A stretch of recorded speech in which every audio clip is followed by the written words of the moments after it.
Hi ಎಲ್ಲರಿಗೂ ನಮಸ್ಕಾರ. ನಾನು ಗಣಿ ಕೃಷ್ಣಮೂರ್ತಿ, ವಿಜಯಭಾವ ಯೂಟ್ಯೂಬ್ ಚಾನಲಿಂದ.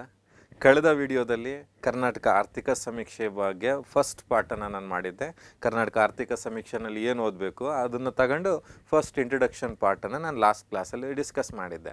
ಇದು ಸೆಷನ್ 2, ಅದರ ಮುಂದುವರೆದ ಭಾಗ. ಇದು ಸೆಷನ್ 2. ನೀವೇನಾದರೂ ಅದನ್ನು ನೋಡಿಲ್ಲ ಅಂದರೆ ಫಸ್ಟ್ ಅದನ್ನು ನೋಡ್ಕೊಂಡು ಇದನ್ನು ಕಂಟಿನ್ಯೂ ಮಾಡಿ. ಆ್ಯಂಡ್ ಅದರಲ್ಲಿ ನೀವು ಕೊಟ್ಟಂತಹ ಏನು ಕಮೆಂಟ್ಸು ತುಂಬ ಖುಷಿ ಆಯಿತು. ಎಸ್, ಅಫ್ಕೋರ್ಸ್ ನಿಮ್ಮ ಆ ಒಂದು ಎಕ್ಸ್ಪೆಕ್ಟೇಷನನ್ನು ಈ ಒಂದು ವಿಡಿಯೋದಲ್ಲಿ ಸಹ ನಾನು ಫುಲ್ಫಿಲ್ ಮಾಡ್ತೀನಿ ಅನ್ನುವಂತಹ ಹೋಪ್ಸ್ ಇಟ್ಕೊಂಡು ಸೆಕೆಂಡ್ ವಿಡಿಯೋನ ಮಾಡ್ತಾ ಇದ್ದೀನಿ. ಇನ್ನು ನೀವು ನಮ್ಮ ಚಾನಲ್ನ ಸಬ್ಸ್ಕ್ರೈಬ್ ಆಗಿಲ್ಲ ಅಂದರೆ ದಯವಿಟ್ಟು ಸಬ್ಸ್ಕ್ರೈಬ್ ಆಗಿ, ರೈಟ್? Okay, yes. ಈ ಸೆಕೆಂಡ್ ವಿಡಿಯೋದಲ್ಲಿ ನಾನು ಫಸ್ಟ್ ಚಾಪ್ಟರ್ ಬಗ್ಗೆ ಡಿಸ್ಕಸ್ ಮಾಡ್ತಾ ಬರ್ತೀನಿ. ಅಂದರೆ ಕರ್ನಾಟಕ ಆರ್ಥಿಕ ಸಮೀಕ್ಷೆನಲ್ಲಿ ಬರುವಂಥ ಫಸ್ಟ್ ಚಾಪ್ಟರ್, ಇಂಟ್ರೊಡಕ್ಷನ್ ಚಾಪ್ಟರ್ ಆದಮೇಲೆ ಅವರು ಫಸ್ಟ್ ಚಾಪ್ಟರ್ ಅಂತೇಳಿ ಕನ್ಸಿಡರ್ ಮಾಡಿದ್ದಾರೆ. ನೀವು KS ಪ್ರಿಲಿಮ್ಸಿಂದ ಹಿಡ್ಕೊಂಡು ಗ್ರೂಪ್ C ಮತ್ತು ಈ ರೀಸೆಂಟಾಗಿ ಕಾಲ್ ಮಾಡಿರೋಂಥ ವಿಲೇಜ್ ಅಕೌಂಟೆಂಟ್ ಎಲ್ಲ ಕಾಂಪಿಟೇಟಿವ್ ಎಕ್ಸಾಮ್ಸ್ಗೆ ಇದು ಅತ್ಯಂತ ಉಪಯುಕ್ತವಾಗಿರೋಂಥ ಮಾಹಿತಿ ಆಗಿರುತ್ತೆ. ಸೆಕೆಂಡ್ ವಿಡಿಯೋ ಇದು. ಫಸ್ಟ್ ವಿಡಿಯೋ ನೋಡಿಲ್ಲ ಅಂದರೆ ಕಂಟಿನ್ಯೂ ಮಾಡಿ. Okay, yes. ಹಾಗಾದರೆ ಈ ಚಾಪ್ಟ್ರಲ್ಲಿ ನಾನು ಯಾವುದನ್ನೆಲ್ಲ ಕವರ್ ಮಾಡ್ತೀನಿ ಅಂದರೆ ಇದನ್ನು ಯಾವುದ್ರ ಬಗ್ಗೆ ನಿಮಗೆ ಮಾಹಿತಿ ಸಿಗುತ್ತೆ ಈ ವಿಡಿಯೋದಲ್ಲಿ ಅಂದರೆ ಒಟ್ಟು ರಾಜ್ಯ ದೇಶೀಯ ಆದಾಯ ಅಂದರೆ GSDP ಸಿಗುತ್ತೆ. ಅದು ಪ್ರಸಕ್ತ ಬೆಲೆ ಮತ್ತು ಪ್ರಸ್ತುತ ವರ್ಷದ ಬೆಲೆ, current year price, base year ಪ್ರೈಸಲ್ಲಿ ಸಿಗುತ್ತೆ. ಜೊತೆಗೆ ರಾಜ್ಯದ ಒಟ್ಟು ಆಂತರಿಕ ಉತ್ಪನ್ನಕ್ಕೆ ವಿವಿಧ ವಲಯಗಳ ಕೊಡುಗೆ ಏನು ಅನ್ನೋದು ಡಿಸ್ಕಸ್ ಮಾಡ್ತೀನಿ. ತಲಾ ಆದಾಯ, ಕರ್ನಾಟಕದ ತಲಾ ಆದಾಯ ಎಷ್ಟು, ಅದು ಕರೆಂಟ್ ಪ್ರೈಸಲ್ಲಿ, ಬೇಸ್ ಇಯರ್ ಪ್ರೈಸಲ್ಲಿ. ಜೊತೆಗೆ ಜಿಲ್ಲಾ ಆದಾಯ, ಜಿಲ್ಲಾವಾರು ಆದಾಯ, ಜಿಲ್ಲಾ ಆದಾಯ ಮತ್ತು ಜಿಲ್ಲಾವಾರು ತಲಾ ಆದಾಯಗಳನ್ನು ಡಿಸ್ಕಸ್ ಮಾಡ್ತೀನಿ. ಇದು ಆದಮೇಲೆ ಇದೇ ಪಾರ್ಟಲ್ಲೇ ಸೆಕೆಂಡ್ ಭಾಗ ಅಂತ ತಗೊಂಡ್ರೆ ಬೆಲೆಗಳು ಮತ್ತು ಹಣದುಬ್ಬರ. ಆ ಬೆಲೆಗಳು ಮತ್ತು ಹಣದುಬ್ಬರವನ್ನು ಮಾಪನ ಮಾಡಲಿಕ್ಕೆ ಸಗಟು ಬೆಲೆ ಸೂಚ್ಯಾಂಕ ಮತ್ತು ಗ್ರಾಹಕ ಬೆಲೆ ಸೂಚ್ಯಾಂಕ, ಇಷ್ಟು ಟಾಪಿಕ್ಸನ್ನು ಈ ಒಂದು ವಿಡಿಯೋದಲ್ಲಿ ಸಂಕ್ಷಿಪ್ತವಾಗಿ ನಿಮ್ಗೆ ಅರ್ಥ ಆಗೋ ಭಾಷೆಯಲ್ಲೇ ಸರಳವಾಗಿ ಪ್ರಸ್ತುತಪಡಿಸೋ ಪ್ರಯತ್ನ ಮಾಡ್ತೀನಿ. ಎಸ್, ಬನ್ನಿ. ಹಾಗಾದರೆ ಈ ಆರ್ಥಿಕ ಸಮೀಕ್ಷೆಗೆ ಸಂಬಂಧಿಸಿದಂತೆ ನಿಮಗೆ ಹೆಚ್ಚಿನ ಮಾಹಿತಿ ಬೇಕು ಅಂತಂದರೆ ನಾನೇ ಬರೆದಿರುವಂಥ ಕರ್ನಾಟಕ ಆರ್ಥಿಕ ಸಮೀಕ್ಷೆ ಮತ್ತು ಆರ್ಥಿಕತೆ ಅನ್ನುವಂಥದ್ದು ಎಲ್ಲ ಬುಕ್ ಸ್ಟಾಲಲ್ಲೂ ಅವೈಲೇಬಲ್ ಇದೆ. ಏನು ಫ್ಲಿಪ್ಕಾರ್ಟ್, ಅಮೆಝಾನಲ್ಲೂ ಸಿಗುತ್ತೆ. ನಿಮಗೆ ಅವಶ್ಯಕತೆ ಇತ್ತು ಅಂದರೆ ಖಂಡಿತ ಬುಕ್ ಮಾಡಿ ತರಿಸ್ಕೋಬೋದು. Okay, yes. ಹಾಗಾದರೆ ಒಟ್ಟು ರಾಜ್ಯ ದೇಶೀಯ ಉತ್ಪನ್ನ ಅಥವಾ ಆದಾಯ ಅಂತಲೂ ನಾವು ಕರಿತೀವಿ. ಗ್ರಾಸ್ ಸ್ಟೇಟ್ ಡೊಮೆಸ್ಟಿಕ್ ಪ್ರಾಡಕ್ಟ್, ಒಟ್ಟು ರಾಜ್ಯ ದೇಶೀಯ ಉತ್ಪನ್ನ ಅಂತಲೇ ನಾವು ಕರಿತೀವಿ. ಹಾಗಾದರೆ ನಾವು GDP, ನೀವೆಲ್ಲ ಓದಿರ್ತೀರಿ GDP ಅಂದರೆ ಏನು ಅಂತ. ಅಂದರೆ ಗ್ರಾಸ್ ಡೊಮೆಸ್ಟಿಕ್ ಪ್ರಾಡಕ್ಟ್ ಥರ ಇಲ್ಲಿ GSDP ಅಂತ ನಾವು ನೋಡ್ತೀವಿ ಸ್ಟೇಟ್ ವೈಸ್. ಏನು ಗ್ರಾಸ್ ಡೊಮೆಸ್ಟಿಕ್ ಪ್ರಾಡಕ್ಟ್ ಅಂದರೆ ಒಂದು ರಾಷ್ಟ್ರವು ಒಂದು ವರ್ಷಾವಧಿಯಲ್ಲಿ ಆಂತರಿಕವಾಗಿ ಉತ್ಪಾದನೆ ಮಾಡಿದ ಎಲ್ಲ ಸರಕು ಮತ್ತು ಸೇವೆಗಳ ಒಟ್ಟು ಮೌಲ್ಯವನ್ನು ಒಟ್ಟು ದೇಶೀಯ ಉತ್ಪನ್ನ ಅಂತ ಕರೆದ್ವಿ. ಅದೇ ರೀತಿ ಒಟ್ಟು ರಾಜ್ಯ ದೇಶೀಯ ಆದಾಯ ಅಥವಾ ದೇಶೀಯ ಉತ್ಪನ್ನ ಅಂತಂದರೆ ಒಂದು ರಾಜ್ಯವು ತನ್ನ ಭೌಗೋಳಿಕ ವಿಸ್ತೀರ್ಣದ ಒಳಗೆ ಉತ್ಪಾದನೆಯಾಗುವ ಎಲ್ಲ ಸರಕು ಮತ್ತು ಸೇವೆಗಳ ಅಂತಿಮ ಮೌಲ್ಯವನ್ನು ಅಥವಾ ಆರ್ಥಿಕ ಮೌಲ್ಯವನ್ನು ದ್ವಿಗಣನ ಇಲ್ಲದೆ ಒಂದು ವರ್ಷಕ್ಕೆ ಲೆಕ್ಕ ಹಾಕೋದನ್ನೇ ಒಟ್ಟು ದೇಶೀಯ ಉತ್ಪನ್ನ, ಒಟ್ಟು ರಾಜ್ಯ ದೇಶೀಯ ಉತ್ಪನ್ನ GSDP ಅಂತ ಕರಿತೀವಿ. ಅಂದರೆ ನಮ್ಮ ಕರ್ನಾಟಕ ಅಂತ ತಗೊಂಡ್ರೆ ಈ ಕರ್ನಾಟಕದ ಒಳಗೆ ಒಂದು ಹಣಕಾಸು ಅಂದರೆ ಒಂದು ವರ್ಷ ಅವಧಿಯಲ್ಲಿ ಉತ್ಪಾದನೆ ಮಾಡಿದ ಎಲ್ಲ ಸರಕು ಮತ್ತು ಸೇವೆಗಳ ಅಂತಿಮ ಮಾರುಕಟ್ಟೆ ಮೌಲ್ಯವನ್ನು, ಅದು ದ್ವಿಗಣನ ಇಲ್ಲದೆ ಲೆಕ್ಕ ಹಾಕಿದ ಅಂತಿಮ ಸರಕು ಮತ್ತು ಸೇವೆಗಳ ಮಾರುಕಟ್ಟೆ ಮೌಲ್ಯವನ್ನು ಒಟ್ಟು ದೇಶೀಯ ಉತ್ಪನ್ನ ಅಂತ ಕರಿತೀವಿ. ಶಾರ್ಟ್ ಫಾರ್ಮಲ್ಲಿ GSDP, gross state domestic product ಅಂತ ಕರಿತೀವಿ. ಇದನ್ನು ಬೇಸ್ ಇಯರಲ್ಲೂ ಅಂದರೆ ಬೇಸ್ ಇಯರ್ ಪ್ರೈಸಲ್ಲೂ ಎಸ್ಟಿಮೇಟ್ ಮಾಡ್ತೀವಿ, ಕರೆಂಟ್ ಇಯರ್ ಪ್ರೈಸಲ್ಲೂ ಎಸ್ಟಿಮೇಟ್ ಮಾಡ್ತೀವಿ. ಹಾಗಾದರೆ ಫಸ್ಟ್ ಕರೆಂಟ್ ಇಯರ್ ಪ್ರೈಸಲ್ಲಿ ನೋಡೋಣ. ಬೇಸ್ ಇಯರ್ ಅಂದರೆ ಪ್ರಸ್ತುತ ವರ್ಷ ಅಥವಾ ಪ್ರಸಕ್ತ ಬೆಲೆಗಳಲ್ಲಿ GSDP ಅಂತ ನಾವು ನೋಡ್ತೀವಿ. ಹಾಗಾದರೆ ಪ್ರಸಕ್ತ ಬೆಲೆಗಳಂದರೆ ಪ್ರೆಸೆಂಟ್ ಇಯರ್, ನಾವೇನು ಉತ್ಪಾದನೆ ಮಾಡಿದ್ದೀವಲ್ವ ಅದನ್ನು ಪ್ರಸ್ತುತ ಮಾರುಕಟ್ಟೆ ಬೆಲೆಗಳಿಂದಲೇ ನಾವು ಮಲ್ಟಿಪ್ಲಿಕೇಶನ್ನ ಮಾಡಿದ್ರೆ ಪ್ರಸಕ್ತ ಬೆಲೆಗಳಲ್ಲಿ ನಮಗೆ GSDP ಸಿಗುತ್ತೆ. ಈ ಒಂದು ಇದರಲ್ಲಿ ಟೇಬಲಲ್ಲಿ ಕರ್ನಾಟಕ ಆರ್ಥಿಕ ಸಮೀಕ್ಷೆನಲ್ಲಿ ಕೊಟ್ಟಿರುವಂಥ ಮಾಹಿತಿಯನ್ನು ನಿಮ್ಮ ಮುಂದೆ ಇಡೋ ಪ್ರಯತ್ನ ಮಾಡ್ತಿದ್ದೀನಿ. ನೋಡಿ, ಇಲ್ಲಿ ಇದು ವರ್ಷಗಳು, ಇದು GSDP, gross state domestic product, ಎಷ್ಟು ಅಮೌಂಟ್ ಇದೆ ಅಂತ. ಇನ್ನು GSDP ಗ್ರೋತ್ ರೇಟ್ ಲಾಸ್ಟ್ ಇಯರ್ಗೆ ಕಂಪೇರ್ ಮಾಡಿ ಎಷ್ಟು ಗ್ರೋತ್ ಆಗಿದೆ ಅಂತ. ಇನ್ನು ಇದು GDP, ನಮ್ಮ ಇಂಡಿಯಾ ಅದನ್ನು ಕಂಪೇರ್ ಮಾಡಿದ್ದಾರೆ. ನಮ್ಮ GSDP ಎಸ್ ಅಂದರೆ ವಿತಿನ್ ಎ ಸ್ಟೇಟ್, GDP ಅಂದರೆ ವಿತಿನ್ ದ ಕಂಟ್ರಿ ಅಂತ ನಾವು ಕರಿತೀವಿ. ಆ GDP ಗ್ರೋತ್ ರೇಟ್ ಇಂಡಿಯಾ ನಾವು ಕಂಪೇರ್ ಮಾಡಿದ್ವಿ. ಇಂಡಿಯಾ ಮತ್ತು ಕರ್ನಾಟಕನ ಕಂಪೇರ್ ಮಾಡಿ ನಾವು ಅನಲೈಸ್ ಮಾಡೋ ಪ್ರಯತ್ನವನ್ನು ಮಾಡಿದ್ದೀವಿ. ನೋಡಿ, ಇಲ್ಲಿ ನಮಗೆ ಇದೆಲ್ಲ ಜಾಸ್ತಿ ಅಂದರೆ ಇದನ್ನೆಲ್ಲ ನೀವು ಜಸ್ಟ್ ಫಾರ್ ಇನ್ಫಾರ್ಮೇಷನ್ ನಮಗೆ ಇರೋ ಅಂಥದ್ದು. ನಾವಿಲ್ಲಿ 2023-24ನೇ ಸಾಲಿನಲ್ಲಿ GSDP ಎಷ್ಟಿದೆ ಅಂತ ಕೇಳ್ಬೋದು. ಇಲ್ಲ ಯಾವ ದರದಲ್ಲಿ ಹೆಚ್ಚಳ ಆಯಿತು ಅಂತ ಕೇಳ್ಬೋದು. ಅರ್ಥ ಆಯ್ತಾ ನಾನು ಹೇಳಿದ್ದು? ಇಲ್ಲಿ ಓಲ್ಡ್ ಎಲ್ಲ ನಮಗೆ ಕೇಳಲ್ಲ, ಜಸ್ಟ್ ನಮಗೆ ಪ್ರೆಸೆಂಟ್ ನೀವೇನಾದ್ರು ಮೇನ್ಸಲ್ಲಿ ಬರೀಬೇಕಾದ್ರೆ ಈ ಡೇಟಾಸ್ನೆಲ್ಲ ನಾವು ನೋಡ್ತಾ ಹೋಗ್ಬೋದು. ಓಕೆ, 2023-24ನೇ ಸಾಲಿನಲ್ಲಿ ನಮ್ಮ GSDP ಎಷ್ಟು, ಅದು ಯಾವ ಬೆಲೆನಲ್ಲಿ? ಪ್ರಸಕ್ತ ಬೆಲೆಗಳಲ್ಲಿ GSDP ಎಷ್ಟು ಅಂದರೆ 25,733 ಕೋಟಿಗಳು ಅಂತ ನಾವು ಹೇಳ್ತೀವಿ. 25,735 ಕೋಟಿಗಳನ್ನು ಪ್ರಸಕ್ತ ಬೆಲೆನಲ್ಲಿ ಕರ್ನಾಟಕದ GSDP ಅಂತ ಕರಿತೀವಿ. ಅದು ಲಾಸ್ಟ್ ಇಯರ್ಗೆ ಕಂಪೇರ್ ಮಾಡಿದಾಗ, ಯಾವುದು ಲಾಸ್ಟ್ ಇಯರ್ ಅಂದರೆ 22-23ಗೆ ಕಂಪೇರ್ ಮಾಡಿದಾಗ ಆ GSDP ಗ್ರೋತ್ ರೇಟ್ ಎಷ್ಟಿದೆ ಅಂದರೆ 10.2% ಇದೆ. ಹಾಗಾದರೆ ಯಾವ ಬೆಲೆನಲ್ಲಿ 10.2%? ಪ್ರಸಕ್ತ ಬೆಲೆನಲ್ಲಿ ಕರ್ನಾಟಕದ GSDPಯ ಬೆಳವಣಿಗೆ ದರ 10.2ರಷ್ಟಿದೆ. ಇದೇ ಅವಧಿನಲ್ಲಿ ಭಾರತದ GDPಯ ಬೆಳವಣಿಗೆ ದರ ಎಷ್ಟು? GDP ಎಷ್ಟು ಅಂದರೆ 2,90,57,746 ಕೋಟಿಯನ್ನು ಭಾರತದ GDP ಅಂತ ಕರಿತೀವಿ. ಯಾವ ವರ್ಷ? 2023-24ನೇ ಸಾಲಿನಲ್ಲಿ. ಇನ್ನು ಆ GDPಯ ಬೆಳವಣಿಗೆ ದರ ಎಷ್ಟು ಅಂದರೆ 8.9. ಯಾವ ಬೆಲೆನಲ್ಲಿ? ಪ್ರಸಕ್ತ ಬೆಲೆನಲ್ಲಿ ಭಾರತದ GDPಯ ಬೆಳವಣಿಗೆ ದರ ಎಷ್ಟು ಅಂದರೆ 8.9. ಹಾಗಾದರೆ ಕರ್ನಾಟಕದ್ದು 10.2 ಅಂದರೆ ಭಾರತದ, ಇದು ನಮ್ಗೆ ಎಕ್ಸಾಮಲ್ಲಿ ಕೇಳೋಂಥ ಚಾನ್ಸ್ ಇರುತ್ತೆ. ಭಾರತದ GDPಯ ಬೆಳವಣಿಗೆ ದರ 8.9 ಇದ್ದರೆ ಕರ್ನಾಟಕದ GSDPಯ ಬೆಳವಣಿಗೆ ದರ 10.2 ಇದೆ. ಯಾವುದು ಜಾಸ್ತಿ ಇದೆ ಅಂದರೆ ಕರ್ನಾಟಕದ GSDPಯ ಬೆಳವಣಿಗೆ ದರವು ಭಾರತದ GSDPಯ ಬೆಳವಣಿಗೆ ದರಕ್ಕಿಂತ ಏನಾಗಿದೆ? ಅಧಿಕವಾಗಿದೆ ಅಂತೇಳಿ ನಮಗಿಲ್ಲಿ ಸ್ಪಷ್ಟವಾಗುತ್ತೆ. ಇದು ಯಾವ ಬೆಲೆನಲ್ಲಿ ಅಂದರೆ ಪ್ರಸಕ್ತ ಬೆಲೆನಲ್ಲಿ. ಆದರೆ ಹೆಚ್ಚಿನ ಮಾಹಿತಿಯನ್ನು ಹೆಚ್ಚಿನವಾದ ವಿಷಯ ವಿಶ್ಲೇಷಣೆಯಲ್ಲಿ ನಾವು ಬಳಸುವಂಥದ್ದು ಪ್ರಸಕ್ತ ವರ್ಷದ ಬೆಲೆನಲ್ಲಿ ಅಲ್ಲ, ಮೂಲ ವರ್ಷದ ಬೆಲೆನಲ್ಲಿ. ಅಂದರೆ ಇದನ್ನು ನಾವು 2023-24ನೇ ಸಾಲಿನಲ್ಲಿ GSDPಯ ಪ್ರಸಕ್ತ ಬೆಲೆಗಳಲ್ಲಿ ಅಂದರೆ ಕರೆಂಟ್ ಇಯರ್ ಪ್ರೈಸಲ್ಲಿ 10.2% ಇದೆ. ಎಷ್ಟು ಪರ್ಸೆಂಟ್ ಗ್ರೋತ್ ಆಗಿದೆ ಅಂದರೆ 10.2% ಗ್ರೋತ್ ಆಗಿ 25,733 ಕೋಟಿ ರೂಪಾಯಿಗಳನ್ನು ಆಗುವಷ್ಟು ನಿರೀಕ್ಷೆ ಅಂದರೆ ಆಗುತ್ತೆ ಅಂತೇಳಿ ನಾವು ಎಸ್ಟಿಮೇಟ್ ಮಾಡಿದ್ವಿ ಮಾರ್ಚ್ 31ರೊಳಗಡೆ 2024. ಅಂದರೆ 2023-24 ಹಣಕಾಸು ವರ್ಷ ಮಾರ್ಚ್ 31, 2024ಕ್ಕೆ ಮುಗಿಯುತ್ತೆ. ಆ ವೇಳೆಗೆ ಕರ್ನಾಟಕದ GSDP ಬೆಳವಣಿಗೆ ದರ 10.2% ಬೆಳವಣಿಗೆಯನ್ನು ಸಾಧಿಸಿ 25,733 ಕೋಟಿಯನ್ನು ತಲುಪುತ್ತೆ ಅಂತೇಳಿ ನಮ್ಮಲ್ಲಿ ಎಕನಾಮಿಕ್ ಸರ್ವೆನಲ್ಲಿ ಅಂದಾಜು ಮಾಡಿದ್ದಾರೆ. ಇದು ಕರೆಂಟ್ ಇಯರ್ ಪ್ರೈಸಲ್ಲಿ. ಇನ್ನು ನೆಕ್ಸ್ಟ್ ನಾವು ನೋಡಿದ್ರೆ ಬೇಸ್ ಇಯರ್ ಪ್ರೈಸಲ್ಲಿ ನೋಡೋಣ. ನೋಡಿ, ಹೆಚ್ಚಿನ ಆರ್ಥಿಕ ವಿಶ್ಲೇಷಣೆ ನಾವು ಮಾಡೋವಂಥದ್ದು ಬೇಸ್ ಇಯರ್ ಪ್ರೈಸನ್ನು. ನಾವು ಎಲ್ಲ ಕಡೆನೂ ಅನ್ನಲ್ಲ, ನಾವು GDP ಗ್ರೋತ್ ರೇಟ್ನ ಎಲ್ಲ ಕಡೆ ಬಳಸೋದು ಬೇಸ್ ಇಯರ್. ನೋಡಿ, ಪ್ರಸ್ತುತ ಬೇಸ್ ಇಯರ್ ಅಂತ ಯಾವುದನ್ನು ಬಳಸ್ತೀವಿ ಅಂದರೆ 2011 ಮತ್ತು 12 ಬೇಸ್ ಇಯರ್ ಮೂಲ ವರ್ಷ ಅಂತ ಬಳಸ್ತೀವಿ. ಆ 2011-12 ಬೆಲೆನಲ್ಲಿ ಅಂದಾಜು ಮಾಡಿದ್ರೆ ಅದನ್ನು ಸ್ಥಿರ ಬೆಲೆಗಳಲ್ಲಿ ಅಂತ ನಾವು ಹೇಳ್ತೀವಿ. ಇದನ್ನು ನೈಜ ಬೆಲೆಗಳಲ್ಲೂ ಅಂದರೆ ನೈಜ ಆದಾಯ ಅಂತಲೂ ನಾವು ಕರಿತೀವಿ, ಸ್ಥಿರ ಬೆಲೆಗಳಲ್ಲಿ ಅಂತ ಕರಿತೀವಿ. ನೋಡಿ, ಪ್ರಸಕ್ತ ಬೆಲೆ ಅಂದರೆ 2023-24 ತಗೊಂಡೆ ಪ್ರಸಕ್ತ ಬೆಲೆ, 2011-12 ತಗೊಂಡೆ ಸ್ಥಿರ ಬೆಲೆ, ಕಾನ್ಸ್ಟಂಟ್ ಪ್ರೈಸ್ ಅಂತ ಹೇಳಿ ನಾವು ಕರಿತೀವಿ. ಆ ಸ್ಥಿರ ಬೆಲೆಗಳಲ್ಲಿ GSDPನ ನಾವು ಕಂಪೇರ್ ಮಾಡಿದ್ವಿ. ನೋಡಿ, ಇಲ್ಲೂ ಅಷ್ಟೇ ಸೇಮ್, ಇದು ವರ್ಷ GSDPಯ ಬೆಳವಣಿಗೆ ದರ ಯಾವ ಬೆಲೆನಲ್ಲಿ? ಇದು ಸ್ಥಿರ ಬೆಲೆನಲ್ಲಿ. ಅಲ್ಲಿ ನಾವು ಯೂಸ್ ಮಾಡಿದ್ದು ಪ್ರಸಕ್ತ ಬೆಲೆನಲ್ಲೇ. ಯಾವುದು ಸ್ಥಿರ ಬೆಲೆನಲ್ಲಿ, ಯಾವುದು ಮೂಲ ವರ್ಷ ಅಂದರೆ 2011-12 ಮೂಲ ವರ್ಷ ಅಂತೇಳಿ ನಾವು ಪರಿಗಣಿಸ್ತೀವಿ.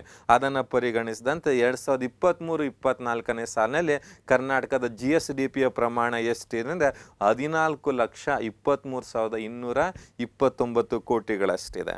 ಅದು ಎಷ್ಟು ಬೆಳವಣಿಗೆ ಸಾಧಿಸಿದೆ ಅಂದರೆ 6.6% ಬೆಳವಣಿಗೆನ ಸಾಧಿಸಲಿದೆ ಈ ವರ್ಷ ಮುಗಿಯೋದ್ರೊಳಗಡೆ ಅಂತೇಳಿ ಅಂದಾಜು ಮಾಡಿದೆ. ಹಾಗಾದರೆ ಕರ್ನಾಟಕದ GSDPಯ ಬೆಳವಣಿಗೆ ದರ ಎಷ್ಟು ಅಂದರೆ 6.6% 2023-24 ಗ್ರೋತ್ ಆಗುತ್ತೆ ಅಂತೇಳಿ ಎಸ್ಟಿಮೇಟ್ ಮಾಡಿದ್ದಾರೆ ಡೈರೆಕ್ಟರೇಟ್ ಆಫ್ ಎಕನಾಮಿಕ್ಸ್ ಆ್ಯಂಡ್ ಸ್ಟ್ಯಾಟಿಸ್ಟಿಕ್ಸ್ನವರು ರಿಲೀಸ್ ಮಾಡಿದಂಥ ಎಕನಾಮಿಕ್ ಸರ್ವೆ ಪ್ರಕಾರ.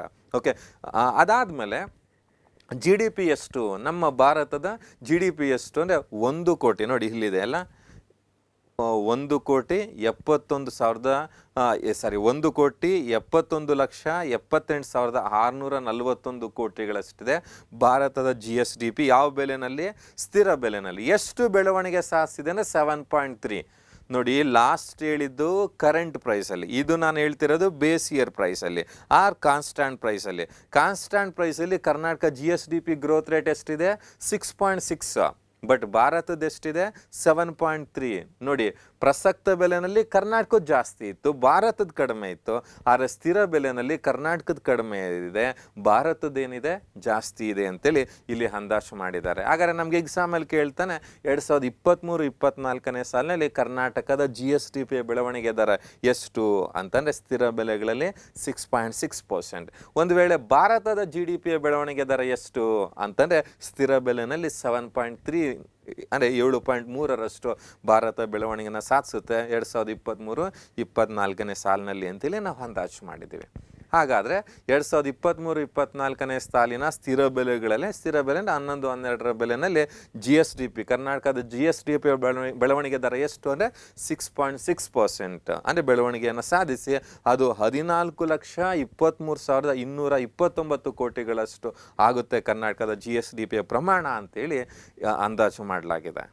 ಓಕೆ, ಇನ್ನು ನೆಕ್ಸ್ಟು ವಲಯವಾರು ಬೆಳವಣಿಗೆ ದರ. ನಾ ಹೇಳಿದೆ 6.6% GSDP ಗ್ರೋತ್ ಆಗಿದೆಯಲ್ಲ, ಆ 6.6% GSDP ಗ್ರೋತ್ ಆಗಲಿಕ್ಕೆ ಇಲ್ಲಿ 3 ವಲಯಗಳಿದ್ದಾವೆ. ಯಾವ 3 ವಲಯ? ಕೃಷಿ ವಲಯ ಅಂದರೆ ಕೃಷಿ ಮತ್ತು ಅವಲಂಬಿತ ವಲಯ. ಯಾವ್ದು ಬರುತ್ತೆ ಕೃಷಿ ಮತ್ತು ಅವಲಂಬಿತ ವಲಯ ಅಂದರೆ ಕೃಷಿ ಜೊತೆಗೆ ಪಶುಸಂಗೋಪನೆ, ಮೀನುಗಾರಿಕೆ, ಹೈನುಗಾರಿಕೆ, ತೋಟಗಾರಿಕೆ ಇವೆಲ್ಲವೂ ಸಹ ಕೃಷಿ ಸಂಬಂಧಿ ವಲಯದಲ್ಲಿ ಬರುತ್ತೆ. ಇವೆಲ್ಲವುಗಳನ್ನು ಒಳಗೊಂಡಂತಹ ಕೃಷಿ ಮತ್ತು ಕೃಷಿ ಸಂಬಂಧಿ ವಲಯದ ಬೆಳವಣಿಗೆಯ ದರ 2023-24ರಲ್ಲಿ 2.8%. ಅಂದರೆ 22-23ರಲ್ಲಿ ಮಳೆಯ ಪ್ರಮಾಣ ಜಾಸ್ತಿ ಇತ್ತು, ಮಾನ್ಸೂನ್ ಪ್ರಮಾಣ ಜಾಸ್ತಿ ಇತ್ತು, ಆ ಕಾರಣಕ್ಕೆ ಬೆಳೆಯ ಬಿತ್ತನೆ ಪ್ರಮಾಣನೂ ಜಾಸ್ತಿ ಇತ್ತು, 2.8% ಪ್ರಗತಿಯನ್ನು ಸಾಧಿಸಿತ್ತು. ಆದರೆ ನಿಮಗೆಲ್ಲ ಗೊತ್ತಿದೆ 2023-24ನೇ ಸಾಲಿನಲ್ಲಿ ಕರ್ನಾಟಕ ಗಂಭೀರ ಸ್ವರೂಪದ ಬರಗಾಲವನ್ನು ಎದುರಿಸ್ತಾ ಇದೆ. ಹಲವಾರು ತಾಲೂಕುಗಳನ್ನು ಕರ್ನಾಟಕ ಸರ್ಕಾರ ಬರಗಾಲ ಪೀಡಿತ ತಾಲೂಕುಗಳು ಅಂತ ಘೋಷಣೆ ಮಾಡಿದ್ದಾವೆ. ಮಳೆಯ ಪ್ರಮಾಣ ಕಡಿಮೆ ಆಗಿದೆ. ಇದರ ಜೊತೆ ಈ ಒಂದು ಕಾರಣದಿಂದ ಬಿತ್ತನೆ ಪ್ರಮಾಣ ಕಡಿಮೆ ಆಗಿದೆ. ಲಾಸ್ಟ್ ಇಯರ್ಗೆ ಕಂಪೇರ್ ಮಾಡಿದ್ರೆ ಲಾಸ್ಟ್ ಇಯರ್ಗಿಂತ 1.8% ಕಡಿಮೆ ಆಗುತ್ತೆ ಉತ್ಪಾದನೆ. ಅಂದರೆ ನೆಗೆಟಿವ್ ಗ್ರೋತ್ ಆಗಿದೆ. ಯಾವ ಸೆಕ್ಟರ್ನಲ್ಲಿ? ಅಗ್ರಿಕಲ್ಚರ್ ಸೆಕ್ಟರ್ನಲ್ಲಿ -1.8 ಇದ್ದರೆ, ಕೈಗಾರಿಕಾ ವಲಯ ಅಂದರೆ ಇಂಡಸ್ಟ್ರಿಯಲ್ ಸೆಕ್ಟರು 3.8 ಇತ್ತು ಲಾಸ್ಟ್ ಇಯರು, ಈ ವರ್ಷ ರಿಕವರ್ ಆಗಿ 7.5%ಗೆ ನಮಗೆ ಜಾಸ್ತಿ ಆಗಿದೆ. ಅಂದರೆ ಕೋವಿಡ್ ನಂತರ ಕರ್ನಾಟಕ ಅರ್ಥವ್ಯವಸ್ಥೆ ಗಣನೀಯ ಪ್ರಮಾಣದಲ್ಲಿ ಚೇತರಿಕೆ ಆಗಿದೆ ಅಂತೇಳಿ ನಮಗೆ ಕೈಗಾರಿಕಾ ವಲಯದ ಬೆಳವಣಿಗೆ ದರ ಸ್ಪಷ್ಟಪಡಿಸುತ್ತೆ. ನೋಡಿ, ಲಾಸ್ಟ್ ಇಯರು ಕೈಗಾರಿಕಾ ವಲಯದ ಬೆಳವಣಿಗೆ ದರ ಜಸ್ಟ್ 3.8 ಇತ್ತು. ಏಕೆಂದರೆ ಆಗ ಇನ್ನೂ ಸಹ ಕೈಗಾರಿಕಾ ವಲಯ ಆ COVID-19ನ ಒಂದು ಗೊಂದಲದಿಂದ ಹೊರಗೆ ಬಂದಿರಲಿಲ್ಲ, ಬರೀ 3.8 ಆಗಿತ್ತು. ಆದರೆ ಈ ವರ್ಷ ಅದರಿಂದ ಹೊರಗೆ ಬಂದಿದೆ, ಒಂದು ಬೃಹತ್ ಪ್ರಮಾಣದ ಚೇತರಿಕೆಯನ್ನು ಕಂಡಿದೆ ಅಂತೇಳಿ ಈ 7.5% ಗ್ರೋತ್ ರೇಟ್ ನಮಗೆ ಸ್ಪಷ್ಟಪಡಿಸುತ್ತೆ. ಇನ್ನು ಸೇವಾ ವಲಯ ಸರ್ವಿಸ್ ಸೆಕ್ಟರ್ ಅಂತ ತಗೊಂಡಾಗ 9.9% ಇತ್ತು ಗ್ರೋತ್ ರೇಟು, ಬಟ್ ಈ ವರ್ಷ 8.7% ಗ್ರೋತ್, ಅಂದರೆ ಕಂಪೇರಿಟಿವ್ಲಿ ಕಡಿಮೆ ಆಗುತ್ತೆ ಅಂತೇಳಿ.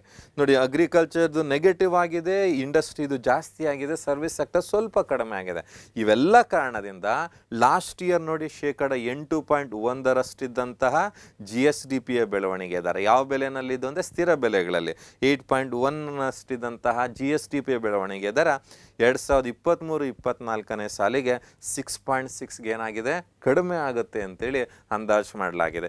ಇದೇ ಅವಧಿನಲ್ಲಿ ಭಾರತದ GDPಯ ಬೆಳವಣಿಗೆ ದರ 7.2% ಇತ್ತು ಲಾಸ್ಟ್ ಇಯರು, ಈ ವರ್ಷ 7.3. ಇಂಡಿಯಾದು ಜಾಸ್ತಿ ಆದರೆ ಕರ್ನಾಟಕದ 8.1ಇಂದ 6.6ಗೆ ಏನಾಗಿದೆ? ಕಡಿಮೆ ಆಗಿದೆ ಅಂತೇಳಿ ನಮ್ಗೆ ಈ ಅಂಕಿಅಂಶಗಳು ಸ್ಪಷ್ಟಪಡಿಸ್ತವೆ. ಇದಿಷ್ಟು ವಲಯವಾರು ಬೆಳವಣಿಗೆ ದರ ಅಂತ ನಾವು ಕರಿತೀವಿ. ಇನ್ನು ನೆಕ್ಸ್ಟು ನಮ್ಮ GSDPಯನ್ನು 100% ಅಂತ ತಗೊಂಡ್ರೆ, ಅದನ್ನು ನಾವು ಹೇಳಿದ್ನಲ್ಲ ಲಾಸ್ಟ್ ವಿಡಿಯೋದಲ್ಲಿ, ಇದನ್ನು ಯಾವುದು GSDPನ ಎಷ್ಟು ಅಮೌಂಟ್ ಅಂದರೆ 14,23,229 ಕೋಟಿಯನ್ನು 100% ಅಂತ ತಗೊಂಡ್ರೆ ಅದರಲ್ಲಿ ಕೃಷಿಯ ಕೊಡುಗೆ ಎಷ್ಟು, ಕೈಗಾರಿಕಾ ವಲಯದ ಕೊಡುಗೆ ಎಷ್ಟು, ಸೇವಾ ವಲಯದ ಕೊಡುಗೆ ಎಷ್ಟು ಅಂತ ನಾವು ನೋಡಬೇಕಾಗುತ್ತೆ. ಅದನ್ನು GSDPಗೆ ವಲಯವಾರು ಕೊಡುಗೆ ಅಂತ ನಾವು ನೋಡ್ತೀವಿ. ರಾಜ್ಯದ ಒಟ್ಟು ಆಂತರಿಕ ಉತ್ಪನ್ನಕ್ಕೆ ವಲಯವಾರು ಕೊಡುಗೆ ಏನು ಅಂತ ನಾವು ನೋಡೋಣ. ಹಾಗಾದರೆ ವಲಯವಾರು ಕೊಡುಗೆ ನೋಡಿದಾಗ ಮತ್ತೆ ನಾವು ಡಿವೈಡ್ ಮಾಡ್ತೀವಿ, ಕೃಷಿ ವಲಯ, ಕೈಗಾರಿಕಾ ವಲಯ ಮತ್ತು ಸೇವಾ ವಲಯ ಅಂತ. ಕೃಷಿ ಮತ್ತು ಕೃಷಿ ಅವಲಂಬಿತ ವಲಯ ಯಾವುದನ್ನು ಒಳಗೊಂಡಿರುತ್ತೆ ಅಂತ ನಾನು ಹೇಳಿದೆ. ಕೃಷಿ, ಪಶುಸಂಗೋಪನೆ, ಹೈನುಗಾರಿಕೆ, ಮೀನುಗಾರಿಕೆ, ತೋಟಗಾರಿಕೆ ಇವುಗಳನ್ನೆಲ್ಲವನ್ನು ಒಳಗೊಂಡಂಥ ಕೃಷಿ ಮತ್ತು ಕೃಷಿ ಅವಲಂಬಿತ ವಲಯದ ಪಾಲು 2023-24ರಲ್ಲಿ ನೋಡಿ 2023-24ರಲ್ಲಿ 13.6ರಷ್ಟಿತ್ತು. ಒಟ್ಟು 100%ಅಲ್ಲಿ 13.66% ಯಾವುದರಿಂದ ಬರ್ತಿತ್ತು? ಕೃಷಿಯಿಂದ ಬರ್ತಿತ್ತು. ಆದರೆ 2023-24ಕ್ಕೆ 13.04ಗೆ ಏನಾಗಿದೆ? ಕಡಿಮೆ ಆಗಿದೆ. ನಾನು ಹೇಳಿದ್ನಲ್ಲ ಬರಗಾಲ ಅದೆಲ್ಲ ಕಾರಣಕ್ಕೆ ಕಡಿಮೆ ಆಗಿದೆ. ಇನ್ನು ಕೈಗಾರಿಕಾ ವಲಯದಲ್ಲಿ ಯಾವುದು ಬರುತ್ತೆ ಅಂದರೆ ನಮ್ಮಲ್ಲಿ ಗಣಿಗಾರಿಕೆ ಬರುತ್ತೆ, ಇಂಧನ ಯಾವುದು ಶಕ್ತಿ ಉತ್ಪಾದನೆ ಬರುತ್ತೆ, ತಯಾರಿಕಾ ಕೈಗಾರಿಕೆಗಳು ಬರ್ತವೆ. ಇವುಗಳನ್ನು ಒಳಗೊಂಡಂತಹ ಕೈಗಾರಿಕಾ ವಲಯದ ಕೈಗಾರಿಕಾ ವಲಯದ ಕೊಡುಗೆ 2022-23ರಲ್ಲಿ 100%ಅಲ್ಲಿ 20.92 ಇತ್ತು. 2023-24ನೇ ಸಾಲಿಗೆ 20.24ಕ್ಕೆ ಏನಾಗಿದೆ? ಕಡಿಮೆ ಆಗಿದೆ.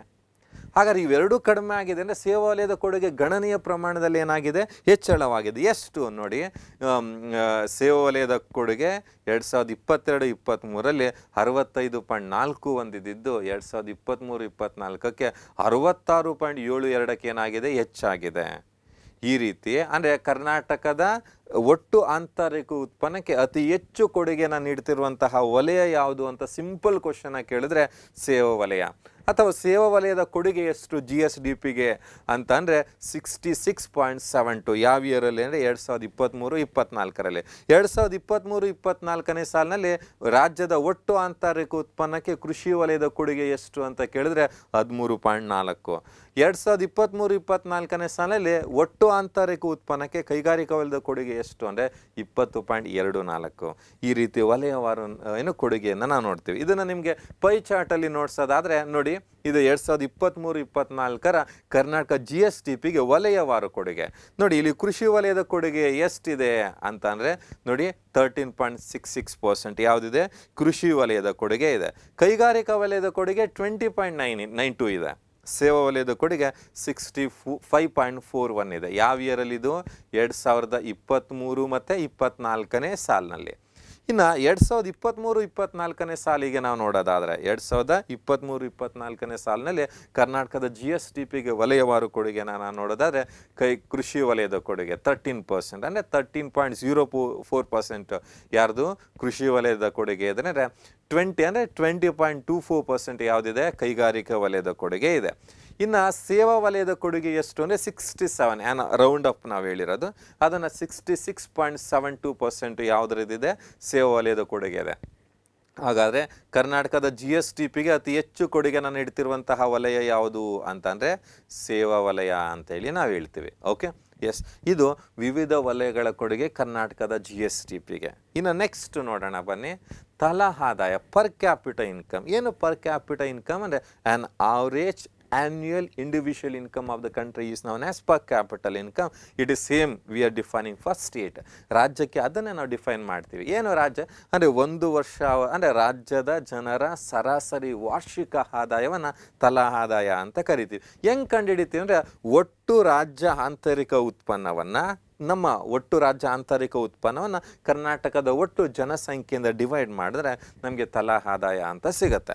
ಇದನ್ನು ಮಾಡಿದ್ರೆ ಇದನ್ನು ಸರಾಸರಿ ಏನು GSDP ಒಟ್ಟು ಆದಾಯ ಆದರೆ ತಲಾ ಆದಾಯ ಅನ್ನುವಂಥದ್ದು ಸರಾಸರಿ ಆದಾಯ ಆಗಿರುತ್ತೆ. ಅಂದರೆ ರಾಷ್ಟ್ರದ ಜನರ ವಾರ್ಷಿಕ ಸರಾಸರಿ ಆದಾಯವನ್ನು ತಲಾ ಆದಾಯ ಅಂತ ಕರಿತೀವಿ. ಅದು ರಾಜ್ಯಕ್ಕೆ ಬಂದಾಗ ರಾಜ್ಯದ ಜನರ ಅಂತ ನಾವು ಹೇಳ್ತೀವಿ.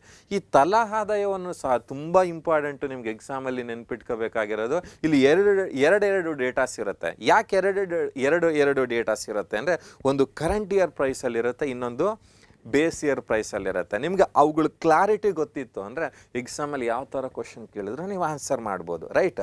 ಎಸ್, ಹಾಗಾದರೆ ಪ್ರಸಕ್ತ ಬೆಲೆಗಳಲ್ಲಿ ಅಂದರೆ ಕರೆಂಟ್ ಇಯರ್ ಪ್ರೈಸಲ್ಲಿ, ಮತ್ತೊಂದು base year price or constant price ಸ್ಥಿರ ಬೆಲೆಗಳಲ್ಲಿ ಅಂತ ನಾವು ನೋಡ್ತೀವಿ. ಹಾಗಾದರೆ ಫಸ್ಟ್ ಒನ್ನ ನಾವು ನೋಡೋಣ ಬನ್ನಿ. ಯಾವುದು ಫಸ್ಟ್ ಒನ್ನು?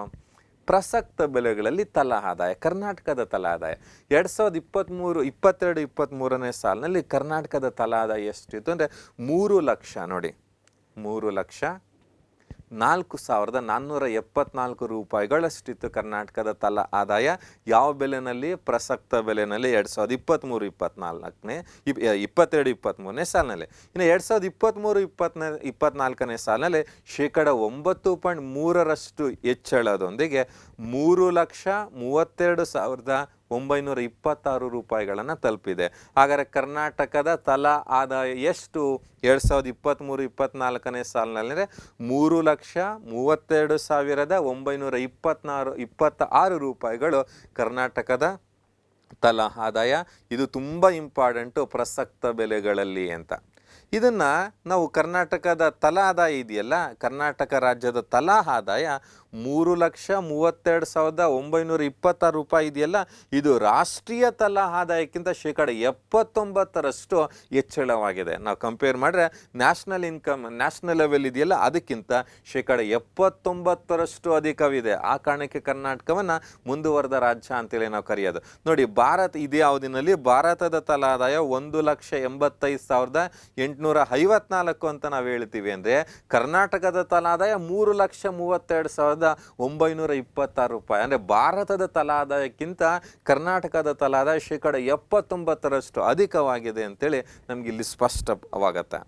ಇನ್ನು ಭಾರತ ಮತ್ತು ಕರ್ನಾಟಕವನ್ನು ತಲಾ ಆದಾಯ ಕಂಪೇರ್ ಮಾಡ್ತಾ ಬಂದಿದ್ದಾರೆ. ನೋಡಿ, ಭಾರತದ ತಲಾ ಆದಾಯ ಈ ರೆಡ್ ಮಾರ್ಕಲ್ಲಿ ಸ್ಲೋ ಆಗಿ ಜಾಸ್ತಿ ಆದರೆ ಕರ್ನಾಟಕದ ತಲಾ ಆದಾಯ ರ್ಯಾಪಿಡಾಗಿ ಇನ್ಕ್ರೀಸ್ ಆಗಿದೆ. ನೋಡಿ, 2022-23ನೇ ಸಾಲಿನಲ್ಲಿ ಭಾರತದ ತಲಾ ಆದಾಯ ಪ್ರಸಕ್ತ ಬೆಲೆಗಳಲ್ಲಿ 1,72,276 ರೂಪಾಯಿ ಇದ್ದಿದ್ದು 1,85,854 ಜಾಸ್ತಿ ಆದರೆ ಭಾರತದ್ದು, ಕರ್ನಾಟಕದ್ದು 3,04,474ರಿಂದ 3,32,926 ರೂಪಾಯಿಗೆ ಏನಾಗಿದೆ, ಜಾಸ್ತಿ ಆಗಿದೆ. ಅಂದರೆ ಭಾರತದ ತಲಾ ಆದಾಯಕ್ಕಿಂತ ಕರ್ನಾಟಕದ ತಲಾ ಆದಾಯ ಏನಾಗಿದೆ, ಗಣನೀಯ ಪ್ರಮಾಣದಲ್ಲಿ ಅಥವಾ ಅಧಿಕ ಪ್ರಮಾಣದಲ್ಲಿ ಹೆಚ್ಚಾಗಿದೆ. ಇನ್ನು ನೆಕ್ಸ್ಟ್ ನಾವು ನೋಡೋದಾದರೆ ಸ್ಥಿರ ಬೆಲೆಗಳಲ್ಲಿ, ನಾನು ಫಸ್ಟ್ ಹೇಳಿದ್ದು ಪ್ರಸಕ್ತ ಬೆಲೆಗಳಲ್ಲಿ. ಸ್ಥಿರ ಬೆಲೆಗಳಲ್ಲಿ 2011 ಮತ್ತು 12 ಮೂಲ ವರ್ಷ ಅಂತ ತಗೊಳ್ತೀವಿ. ಆ ಮೂಲ ವರ್ಷಗಳ ಬೆಲೆಯಲ್ಲಿ ಅಂದಾಜು ಮಾಡಿದ್ರೆ ಈ ಬೆಲೆಗಳು ಹೆಚ್ಚಳ ಆಗೋದನ್ನು ತಪ್ಪಿಸಿ ವಾಸ್ತವವಾಗಿ ಎಷ್ಟು ಬೆಳವಣಿಗೆ ಸಾಧಿಸಲಾಗಿದೆ ಅನ್ನೋದನ್ನು ಮೆಷರ್ ಮಾಡಲಿಕ್ಕೆ ಈ ಸ್ಥಿರ ಬೆಲೆಗಳಲ್ಲಿ ಎನ್ನುವಂಥ ಪರಿಕಲ್ಪನೆಯನ್ನು ಬಳಸಲಾಗತ್ತೆ. 2022-23ನೇ ಸಾಲಿನಲ್ಲಿ ನಿವ್ವಳ ತಲಾ ಆದಾಯ ಸ್ಥಿರ ಬೆಲೆಗಳಲ್ಲಿ ಎಷ್ಟಿದೆ ಅಂದರೆ ನೋಡಿ, 1,75,895 ರೂಪಾಯಿಗಳಷ್ಟಿದೆ. ಯಾವ ಇಯರಲ್ಲಿ? 2023-23ನೇ ಸಾಲಿನಲ್ಲಿ. 2023-24ನೇ ಸಾಲಿಗೆ 5.8% ಹೆಚ್ಚಳದೊಂದಿಗೆ 1,86,038 ರೂಪಾಯಿಗಳಷ್ಟಾಗುತ್ತೆ ಅಂತೇಳಿ ಅಂದಾಜು ಮಾಡಿದ್ದಾರೆ. ಹಾಗಾದರೆ ಕರ್ನಾಟಕದ ತಲಾ ಆದಾಯ ಎಷ್ಟು ಅಂದರೆ 1,86,038 ರೂಪಾಯಿಗಳು ಯಾವ ಬೆಲೆನಲ್ಲಿ? ಸ್ಥಿರ ಬೆಲೆಗಳಲ್ಲಿ. ಇದು ಸ್ಪಷ್ಟವಾಗಿ ಗೊತ್ತಿರಬೇಕು ನಿಮಗೆ. ಓಕೆ, ಈ ರೀತಿ ತಲಾ ಆದಾಯವನ್ನು ಸ್ಥಿರ ಬೆಲೆಗಳಲ್ಲಿ ಮತ್ತು ಪ್ರಸಕ್ತ ಬೆಲೆಗಳಲ್ಲಿ ಎರಡರಲ್ಲೂ ಅಂದಾಜು ಮಾಡಲಾಗಿದೆ. ಇನ್ನು ರಾಜ್ಯ ಆದಾಯ ಮತ್ತು ತಲಾ ಆದಾಯವನ್ನು ಅಂತರ್ರಾಜ್ಯಗಳೊಂದಿಗೆ ಕರ್ನಾಟಕವನ್ನು ಹೋಲಿಕೆ ಮಾಡಲಾಗಿದೆ. ಆ ಹೋಲಿಕೆ ಮಾಡಿರೋದ್ರ ಮೂಲಕ ನಮಗೆ ಸಿಕ್ಕಂತಹ ಮಾಹಿತಿ ಏನಂದರೆ, ಕರ್ನಾಟಕ ರಾಜ್ಯವು ತಲಾ ಆದಾಯ ಶ್ರೇಯಾಂಕದಲ್ಲಿ, ಅಂದರೆ ತಲಾ ಆದಾಯದ ಆಧಾರದ ಮೇಲೆ ಕರ್ನಾಟಕ ರಾಜ್ಯ ಇಡೀ ಭಾರತದಲ್ಲಿ ನಮಗೆ ಲಭ್ಯವಿರುವಂತಹ ಅಂಕಿಅಂಶಗಳ ಪ್ರಕಾರ ಲಭ್ಯವಿರುವಂಥ ರಾಜ್ಯಗಳ ಪೈಕಿ ಕರ್ನಾಟಕವು 3ನೇ ಸ್ಥಾನದಲ್ಲಿದೆ. ಅತಿ ಹೆಚ್ಚು ತಲಾ ಆದಾಯವನ್ನು ಹೊಂದಿರುವಂತಹ ರಾಜ್ಯಗಳ ಪೈಕಿ ಕರ್ನಾಟಕ 3ನೇ ಸ್ಥಾನದಲ್ಲಿದೆ. ಇನ್ನು ತಲಾ ಆದಾಯದಲ್ಲಿ ಮೊದಲನೇ ಸ್ಥಾನದಲ್ಲಿರುವಂತಹ ರಾಜ್ಯ ಯಾವುದು ಅಂದರೆ ದೆಹಲಿ. ಹಾಗಾದ್ರೆ ಹೈಯೆಸ್ಟ್ ಪರ್ ಕ್ಯಾಪಿಟಲ್ ಇನ್ಕಮು ಡೆಲ್ಲಿನಲ್ಲಿದ್ದರೆ ಸೆಕೆಂಡ್ ಹೈಯೆಸ್ಟ್ ಇರೋ ಅಂಥದ್ದು ತೆಲಂಗಾಣದಲ್ಲಿದೆ. ಹಾಗಾದರೆ ಥರ್ಡ್ ಹೈಯೆಸ್ಟ್ ಎಲ್ಲಿದೆ? ಕರ್ನಾಟಕದಲ್ಲಿದೆ. ಹಾಗಾದರೆ ತಲಾ ಆದಾಯದಲ್ಲಿ ಕರ್ನಾಟಕ ಎಷ್ಟನೇ ಸ್ಥಾನದಲ್ಲಿದೆ ಅಂದರೆ 3ನೇ ಸ್ಥಾನದಲ್ಲಿದೆ. ತಲಾ ಆದಾಯದಲ್ಲಿ ಮೊದಲನೇ ಸ್ಥಾನದಲ್ಲಿರುವ ರಾಜ್ಯ ಯಾವುದು ಅಂದರೆ ದೆಹಲಿ. ಹಾಗಾದರೆ ದಕ್ಷಿಣ ರಾಜ್ಯಗಳನ್ನು ನಾವು ನೋಡಿದಾಗ ದಕ್ಷಿಣ ರಾಜ್ಯಗಳ ಪೈಕಿ ಕರ್ನಾಟಕ ತೆಲಂಗಾಣದ ನಂತರ ಮೊದಲನೇ ಸ್ಥಾನದಲ್ಲಿದೆ. ಅಂದರೆ ಮೊದಲನೇ ಸ್ಥಾನದಲ್ಲಿ ತೆಲಂಗಾಣ ಇದ್ದರೆ 2ನೇ ಸ್ಥಾನದಲ್ಲಿ ಕರ್ನಾಟಕ ಇದೆ ದಕ್ಷಿಣ ರಾಜ್ಯಗಳ ಪೈಕಿ. ಒಟ್ಟಾರೆ ಭಾರತದ ರಾಜ್ಯಗಳ ಪೈಕಿ ದೆಹಲಿಯ ನಂತರ ತೆಲಂಗಾಣದ ನಂತರ ಕರ್ನಾಟಕ 3ನೇ ಸ್ಥಾನದಲ್ಲಿದೆ. ಅದೇ ರೀತಿ ರಾಜ್ಯ ಆದಾಯ ಅಂತ ಬಂದಾಗ ನಾವು ಡಿವೈಡ್ ಮಾಡಿದ್ರೆ ತಲಾ ಆದಾಯ, ಡಿವೈಡ್ ಮಾಡೋದಕ್ಕಿಂತ ಮುಂಚೆ ಇರೋದನ್ನು ರಾಜ್ಯ ಆದಾಯ ಅಂತ ಕರಿತೀವಿ. ರಾಜ್ಯ ಆದಾಯದಲ್ಲಿ ತಮಿಳುನಾಡು ಫಸ್ಟ್ ಪ್ಲೇಸ್ ಇದ್ದರೆ ಕರ್ನಾಟಕ ಸೆಕೆಂಡ್ ಪ್ಲೇಸ್ ಇದೆ. ಯಾವುದರಲ್ಲಿ? ರಾಜ್ಯ ಆದಾಯದಲ್ಲಿ. ಇದು ನಮಗೆ ರಾಜ್ಯವಾರು ಅಂದರೆ ಅಂತಾರಾಜ್ಯಗಳೊಂದಿಗೆ ನಾವು ಹೋಲಿಕೆ ಮಾಡಿದಾಗ ಕರ್ನಾಟಕಕ್ಕೆ ಸಂಬಂಧಿಸಿದಂಥ ಮಾಹಿತಿ. ತಲಾ ಆದಾಯದಲ್ಲಿ ಕರ್ನಾಟಕ 2ನೇ ಸ್ಥಾನದಲ್ಲಿದ್ದರೆ ರಾಜ್ಯ ಆದಾಯದಲ್ಲಿ ಕರ್ನಾಟಕ 2ನೇ ಸ್ಥಾನದಲ್ಲಿದೆ ರಾಜ್ಯ ಆದಾಯದಲ್ಲಿ. ಹಾಗಾದರೆ ತಲಾ ಆದಾಯದಲ್ಲಿ ಮೊದಲನೇ ಸ್ಥಾನದಲ್ಲಿರುವಂತಹ ರಾಜ್ಯ ಯಾವುದು ಅಂದರೆ ದೆಹಲಿ. ರಾಜ್ಯಾದಾಯ ಅಂದರೆ ತಲಾದಾಯದಲ್ಲಿ ಮೊದಲನೇ ಸ್ಥಾನದಲ್ಲಿರೋದು ದೆಹಲಿ, ಆದರೆ ರಾಜ್ಯಾದಾಯದಲ್ಲಿ ಮೊದಲನೇ ಸ್ಥಾನದಲ್ಲಿರುವಂತಹ ರಾಜ್ಯ ಯಾವುದು ಅಂದರೆ ತಮಿಳುನಾಡು. ಓಕೆ, ಇದಿಷ್ಟು ಅಂತಾರಾಜ್ಯಗಳೊಂದಿಗೆ ಹೋಲಿಕೆ ಮಾಡಿದಾಗ ನಮಗೆ ಸಿಕ್ಕಂತಹ ಮಾಹಿತಿ. ಇನ್ನು ಜಿಲ್ಲಾ ಆದಾಯ ಯಾವ ರೀತಿ GSDP ಬಂತು, ಅದೇ ರೀತಿ ಆ ಜಿಲ್ಲೆಯ ವ್ಯಾಪ್ತಿಯಲ್ಲಿ ಅಂದರೆ ಒಂದು ಜಿಲ್ಲೆಯ ವ್ಯಾಪ್ತಿನಲ್ಲಿ ಒಂದು ವರ್ಷ ಅವಧಿಯಲ್ಲಿ ಉತ್ಪಾದನೆ ಮಾಡಿದ ಎಲ್ಲ ಸರಕು ಮತ್ತು ಸೇವೆಗಳ ಅಂತಿಮ ಮಾರುಕಟ್ಟೆ ಮೌಲ್ಯವನ್ನು ಜಿಲ್ಲಾದಾಯ ಅಂತೇಳಿ ನಾವು ಕರಿತೀವಿ. ನೋಡಿ, ರಾಜ್ಯಾದಾಯ ಯಾವ ರೀತಿ ಒಂದು ರಾಜ್ಯದ ಒಳಗಡೆ ಒಂದು ವರ್ಷ ಅವಧಿಯಲ್ಲಿ ಉತ್ಪಾದನೆಯಾದ ಸರಕು ಮತ್ತು ಸೇವೆಗಳ ಒಟ್ಟು ಮೌಲ್ಯವಾಗಿರುತ್ತೋ, ಅದೇ ರೀತಿ ಜಿಲ್ಲಾ ಆದಾಯ ಅನ್ನುವಂಥದ್ದು ಆ ಜಿಲ್ಲೆಯ ಭೌಗೋಳಿಕ ವ್ಯಾಪ್ತಿಯ ಒಳಗಡೆ ಉತ್ಪಾದನೆಯಾದ ಎಲ್ಲ ಸರಕು ಮತ್ತು ಸೇವೆಗಳ ಅಂತಿಮ ಮೌಲ್ಯವನ್ನು ಜಿಲ್ಲಾ ಆದಾಯ ಅಂತ ಕರಿತೀವಿ.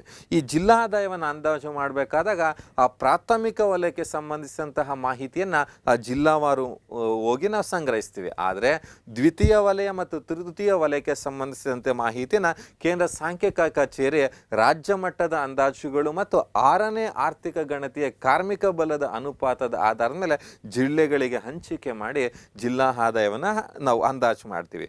ನೋಡಿ, ಜಿಲ್ಲಾ ಆದಾಯವನ್ನು ಅಂದಾಜು ಮಾಡಬೇಕಾದ್ರೆ ಪ್ರಾಥಮಿಕ ಮಾಹಿತಿಯನ್ನು ಮಾತ್ರ ಆ ಒಂದು ಜಿಲ್ಲೆಯಿಂದ ಸಂಗ್ರಹಿಸ್ತೀವಿ. ತೃತೀಯ ವಲಯ ಮತ್ತು ಸೇವಾ ವಲಯಕ್ಕೆ ಸಂಬಂಧಿಸಿದಂತಹ ಮಾಹಿತಿಯನ್ನು ಕೇಂದ್ರ ಸಾಂಖ್ಯಿಕ ಕಚೇರಿಯವರು ಮತ್ತು ರಾಜ್ಯ ಮಟ್ಟದ ಅಂದರೆ ಕೇಂದ್ರ ಸಾಂಖ್ಯಿಕ ಕಚೇರಿಯವರು ರಾಜ್ಯಕ್ಕೆ ಸಂಬಂಧಿಸಿದ ಅಂದಾಜುಗಳು ಮತ್ತು 6ನೇ ಆರ್ಥಿಕ ಗಣತಿಯ ಪ್ರಕಾರ ಕಾರ್ಮಿಕ ಬಲದ ಅನುಪಾತದೊಂದಿಗೆ ಅದನ್ನು ಹಂಚಿಕೆ ಮಾಡಿ ಜಿಲ್ಲಾ ಆದಾಯವನ್ನು ಕಂಡುಹಿಡಿತೀವಿ. ಇನ್ನು ಜಿಲ್ಲಾ ಆದಾಯವನ್ನು ನಾವು ನೋಡಿದಾಗ 2022-23 ನಮಗಿರೋಲ್ಲ, 23-24 ಲಭ್ಯ ಇಲ್ಲ. ನಾವು ಅಂದಾಜು ಮಾಡಿರೋದು 2022-23 ಸಾಲಿಂದು. ಆ 2022-23 ಸಾಲಿನಲ್ಲಿ ಬೆಂಗಳೂರು ನಗರ ಜಿಲ್ಲೆ ಒಟ್ಟು ಜಿಲ್ಲಾ ಆದಾಯ ಮತ್ತು ತಲಾ ಆದಾಯ ಎರಡರಲ್ಲೂ ಸಹ ಅಗ್ರಸ್ಥಾನದಲ್ಲಿದೆ. ಹಾಗಾದರೆ ಅತಿ ಹೆಚ್ಚು ಜಿಲ್ಲಾ ಆದಾಯವನ್ನು ಹೊಂದಿರುವ ಜಿಲ್ಲೆ ಯಾವುದು ಅಂದರೆ ಬೆಂಗಳೂರು ನಗರ. ಹಾಗೆ ಅತಿ ಹೆಚ್ಚು ತಲಾ ಆದಾಯವನ್ನು ಹೊಂದಿರುವಂಥ ಜಿಲ್ಲೆ ಯಾವುದು ಕರ್ನಾಟಕದಲ್ಲಿ ಅಂದರೆ ಬೆಂಗಳೂರು ನಗರ. ಪ್ರಸಕ್ತ ಬೆಲೆಯಲ್ಲಿ ಒಟ್ಟು ಆಂತರಿಕ ಉತ್ಪನ್ನದಲ್ಲಿ ಬೆಂಗಳೂರು ನಗರ ಜಿಲ್ಲೆಯ ಕೊಡುಗೆ 37.8% ಅಂತ ಹೇಳ್ತಾರೆ. ಅಂದರೆ ಕರ್ನಾಟಕದ ರಾಜ್ಯ ಆದಾಯವನ್ನು 100% ಅಂತ ತಗೊಂಡ್ರೆ ಆ 100%ಅಲ್ಲಿ 37.8% ಆದಾಯ ಬೆಂಗಳೂರಿನಿಂದನೇ ಬರ್ತಿದೆ ಅಥವಾ ಬೆಂಗಳೂರಲ್ಲೇ ಜನರೇಟ್ ಆಗುತ್ತೆ ಅಂತೇಳಿ ನಮಗಿದು ಸ್ಪಷ್ಟಪಡಿಸುತ್ತೆ. ಬ್ಯಾಂಗ್ಳೂರಿನ ನಂತರ 2ನೇ ಸ್ಥಾನದಲ್ಲಿ ದಕ್ಷಿಣ ಕನ್ನಡ ಇದೆ. ದಕ್ಷಿಣ ಕನ್ನಡದ ಕೊಡುಗೆ 100%ಅಲ್ಲಿ 5.5% ಅಂತ ನಾವು ಹೇಳ್ತೀವಿ, 2ನೇ ಸ್ಥಾನದಲ್ಲಿರೋದು. ಹಾಗಾದರೆ 2022-23 ಸಾಲಿನ ಸ್ಥಿರ ಬೆಲೆಗಳಲ್ಲಿ ಒಟ್ಟು ಆಂತರಿಕ ಉತ್ಪನ್ನಕ್ಕೆ ಕೊಡಗು ಜಿಲ್ಲೆಯ ಕೊಡುಗೆ ಅತ್ಯಂತ ಕಡಿಮೆ ಇದೆ, ಅದು ಕೊನೆಯ ಸ್ಥಾನದಲ್ಲಿದೆ. ಎಷ್ಟನೇ ಸ್ಥಾನದಲ್ಲಿದೆ ಅಂದರೆ ಕೊನೆಯ ಸ್ಥಾನದಲ್ಲಿ ಎಷ್ಟು % ಇದೆ ಅಂದರೆ ಜಸ್ಟ್ 0.8%. ಹಾಗಾದರೆ ಜಿಲ್ಲಾವಾರು ಆದಾಯವನ್ನು ಗಮನಿಸಿದಾಗ ಅತಿ ಹೆಚ್ಚು ಜಿಲ್ಲಾ ಆದಾಯವನ್ನು ಹೊಂದಿರುವ ಜಿಲ್ಲೆ ಯಾವುದು ಅಂದರೆ ಬೆಂಗಳೂರು ನಗರ. ಇನ್ನು ಎಕ್ಸಾಮಲ್ಲಿ ಕೇಳಿದ್ರೆ ಅತಿ ಕಡಿಮೆ ಜಿಲ್ಲಾ ಆದಾಯವನ್ನು ಹೊಂದಿರುವಂಥ ಜಿಲ್ಲೆ ಯಾವುದು ಅಂದರೆ ಕೊಡಗು. ಓಕೆ, ಈ ಜಿಲ್ಲಾ ಆದಾಯವನ್ನು ಜಿಲ್ಲಾ ಜನಸಂಖ್ಯೆಯಿಂದ ಡಿವೈಡ್ ಮಾಡಿದ್ರೆ ನಮಗೆ ತಲಾ ಆದಾಯ ಸಿಗುತ್ತೆ. ಅದನ್ನು ಜಿಲ್ಲಾವಾರು ತಲಾ ಆದಾಯ ಅಂತ ಕರಿತೀವಿ. ಹಾಗಾದರೆ ನೆಕ್ಸ್ಟ್ ಟಾಪಿಕ್ ಯಾವುದು? ಜಿಲ್ಲಾವಾರು ತಲಾ ಆದಾಯ. ನೋಡಿ, ಆ ಜಿಲ್ಲೆಯ ಆದಾಯವನ್ನು ಆ ಜಿಲ್ಲೆಯ ಜನಸಂಖ್ಯೆಯಿಂದ ಡಿವೈಡ್ ಮಾಡಿದ್ರೆ ಜಿಲ್ಲೆಯ ತಲಾ ಆದಾಯ ಸಿಗುತ್ತೆ. ಇದು ಜಿಲ್ಲಾವಾರು ತಲಾ ಆದಾಯ ಅಂತ ಕರಿತೀವಿ. ಈ ಜಿಲ್ಲಾವಾರು ತಲಾ ಆದಾಯವನ್ನು ನಾವು ನೋಡಿದಾಗ ಮೊದಲನೇ ಸ್ಥಾನದಲ್ಲಿ ನಮಗೆ ಎಕ್ಸಾಮಲ್ಲಿ ಅತಿ ಹೆಚ್ಚು ತಲಾ ಆದಾಯವನ್ನು ಹೊಂದಿರುವ ಜಿಲ್ಲೆ ಯಾವುದು, ಇಲ್ಲ ಅತಿ ಕಡಿಮೆ ತಲಾ ಆದಾಯವನ್ನು ಹೊಂದಿರುವ ಜಿಲ್ಲೆ ಯಾವುದು ಅಂತ ಎಕ್ಸಾಮಲ್ಲಿ ಕೇಳ್ತಾನೆ. ಹಾಗಾದರೆ ಜಿಲ್ಲಾವಾರು ತಲಾ ಆದಾಯವನ್ನು ಗಮನಿಸಿದಾಗ ಮೊದಲನೇ ಸ್ಥಾನದಲ್ಲಿರೋದು ಅತಿ ಹೆಚ್ಚು ತಲಾ ಆದಾಯವನ್ನು ಹೊಂದಿರುವ ಜಿಲ್ಲೆ ಬೆಂಗಳೂರು ನಗರ. ನೋಡಿ, ಬೆಂಗಳೂರು ನಗರ ಜಿಲ್ಲೆಯ ತಲಾ ಆದಾಯ 7,60,362 ಇದೆ. ನೆಕ್ಸ್ಟ್ ದಕ್ಷಿಣ ಕನ್ನಡ 4,92,074 ಇದ್ರೆ, ನೆಕ್ಸ್ಟ್ ಉಡುಪಿ ಇದೆ, ನೆಕ್ಸ್ಟ್ ಚಿಕ್ಕಮಂಗ್ಳೂರು ಇದೆ. ಇವು ಅತಿ ಹೆಚ್ಚು ತಲಾ ಆದಾಯವನ್ನು ಹೊಂದಿರುವಂತಹ ಜಿಲ್ಲೆಗಳು. ಲಾಸ್ಟ್ ಎಕ್ಸಾಮಲ್ಲಿ ನಿಮ್ಗೆ ಹೇಳ್ದಂಗೆ ಬೆಂಗಳೂರು ಬಿಟ್ಟರೆ ಯಾವುದನ್ನು ಕೇಳ್ಬೋದು? ದಕ್ಷಿಣ ಕನ್ನಡ. ಬೆಂಗಳೂರು ಬಿಟ್ಟರೆ ನೆಕ್ಸ್ಟ್ ಪ್ಲೇಸಲ್ಲಿರೋದು ದಕ್ಷಿಣ ಕನ್ನಡ. ದಕ್ಷಿಣ ಕನ್ನಡ ಬಿಟ್ಟರೆ ಉಡುಪಿ. ಇನ್ನು ಅತಿ ಕಡಿಮೆ ತಲಾ ಆದಾಯವನ್ನು ಹೊಂದಿರುವ ಜಿಲ್ಲೆ ಯಾವುದು ಅಂತ ಎಕ್ಸಾಮಲ್ಲಿ ಕೇಳ್ತಾನೆ. ಅತಿ ಕಡಿಮೆ ಜಿಲ್ಲಾವಾರು ತಲಾ ಆದಾಯವನ್ನು ಹೊಂದಿರುವ ಜಿಲ್ಲೆ ಕಲಬುರಗಿ ಅಥವಾ ಗುಲ್ಬರ್ಗ. ಬರೀ 1,39,361 ರೂಪಾಯಿ ಅಂತ ಹೇಳ್ತೀವಿ. ಎರಡನೇ ಸ್ಥಾನದಲ್ಲಿ ಕೆಳಗಿಂದ 31 ಜಿಲ್ಲೆಗೆ ಅಂದಾಜು ಮಾಡಿದ್ದೀವಲ್ವ, 31ನೇ ಜಿಲ್ಲೆ ಕಲಬುರಗಿ ಆದರೆ 30ನೇ ಜಿಲ್ಲೆ ಯಾವುದು? ಬೆಳಗಾವಿ. ಬೆಳಗಾವಿದು 1,49,710 ಇದ್ರೆ, ಬೀದರ್ದು 1,52,141 ಇದೆ, ಕೊಪ್ಪಳದು 1,52,489. ಆದರೆ ನಮಗೆ ಎಕ್ಸಾಮಲ್ಲಿ ಫಸ್ಟ್ ಪ್ಲೇಸಲ್ಲಿ ಯಾವುದಿದೆ ಅಂದರೆ ಬೆಂಗಳೂರು ನಗರ, ಕೊನೆ ಸ್ಥಾನದಲ್ಲಿ ಯಾವುದಿದೆ ಅಂದರೆ ಕಲಬುರಗಿ ಅಂತ ನಾವು ಹೇಳ್ತೀವಿ. ಯಾವುದಿದು? ಜಿಲ್ಲಾವಾರು ತಲಾದಾಯ ಅಂತ ಕರಿತೀವಿ. ಜಿಲ್ಲಾವಾರು ತಲಾ ಆದಾಯ ಅಂತ ಕರಿತೀವಿ. ನೆಕ್ಸ್ಟ್ ಒನ್, ಜಿಲ್ಲಾವಾರು ತಲಾ ಆದಾಯದಲ್ಲಿ ಬೆಂಗಳೂರು ನಗರ ಜಿಲ್ಲೆ 7,60,362 ತಲಾ ಆದಾಯವನ್ನು ಹೊಂದಿ ಜಿಲ್ಲಾವಾರು ತಲಾದಲ್ಲಿ ಕರ್ನಾಟಕದಲ್ಲಿ ಮೊದಲನೇ ಸ್ಥಾನದಲ್ಲಿದ್ದರೆ, ಕಲಬುರಗಿ ಜಿಲ್ಲೆ 1,39,361 ರೂಗಳನ್ನು ಹೊಂದುವ ಮೂಲಕ ಜಿಲ್ಲಾವಾರು ತಲಾ ಆದಾಯದಲ್ಲಿ ಕೊನೆ ಸ್ಥಾನದಲ್ಲಿದೆ ಅಂತೇಳಿ ನಮ್ಗೆ ಇದರಿಂದ ಸ್ಪಷ್ಟವಾಗತ್ತೆ. ಇನ್ನು ವಿಭಾಗವಾರು ನಮ್ಗೆ ಎಕ್ಸಾಮಲ್ಲಿ ಕೇಳ್ಬೋದು, ಇದನ್ನು ಎಕನಾಮಿಕ್ ಸರ್ವೆನಲ್ಲಿ ಹೈಲೈಟ್ ಮಾಡಿಕೊಟ್ಟಿದ್ದಾರೆ ನೋಡಿ. ವಿಭಾಗವಾರು ತಲಾದ ಇಲ್ಲಿ ನಿಮಗೆ ಇವನ್ನ ನೋಡಿದ್ರೆ ಗೊತ್ತಾಗ್ಬಿಡತ್ತೆ. 4,58,789 ರೂಪಾಯಿ ಅಂತ ಹೇಳ್ತಾರೆ ಬೆಂಗಳೂರಿನ ವಿಭಾಗದ್ದು. ಈ ಬೆಂಗಳೂರು ವಿಭಾಗದಲ್ಲಿ ಮೇಜರ್ ಕಾಂಟ್ರಿಬ್ಯೂಷನ್ ಕೊಡ್ತಿರೋದು ಯಾವುದು? ಬೆಂಗಳೂರು ವಿಭಾಗ.